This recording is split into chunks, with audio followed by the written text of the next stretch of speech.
Good morning! Holiday nga pala ngayon sa Thailand, kaya medyo tanghali na akong gumising. Ay, ang sarap gumising ng tanghali. Fast forward na tayo.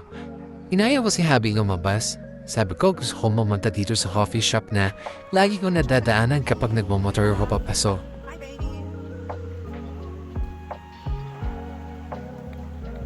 Andito na kami. Ito nga pala ang The Chocolate Factory. Malapit lang to sa bahay, mga 15 minutes lang by taxi. Excited na ako makita kung anong nasa loob.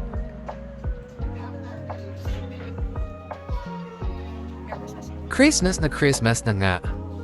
At ayan, pumasok na kami sa loob ng The Chocolate Factory.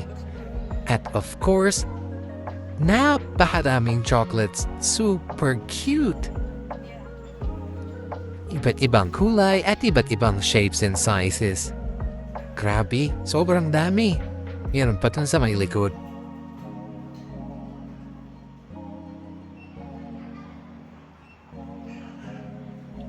Meron din sila mga biscuits and cookies na pwedeng pangregalo at pwede rin pampasalubong.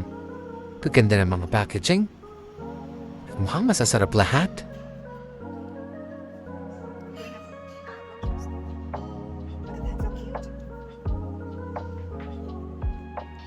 Pero na-attract talaga ako dito sa mga cakes nila.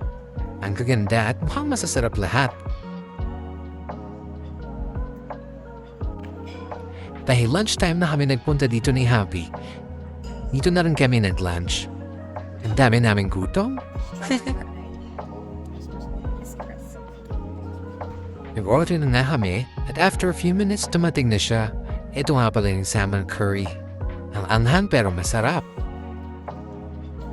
Dumating na rin yung order naming vegetarian pizza. Super cheesy. Grabe, nakakatuwa. Super na-enjoy ni Happy tong pizza. Halos maubos niya nga lahat.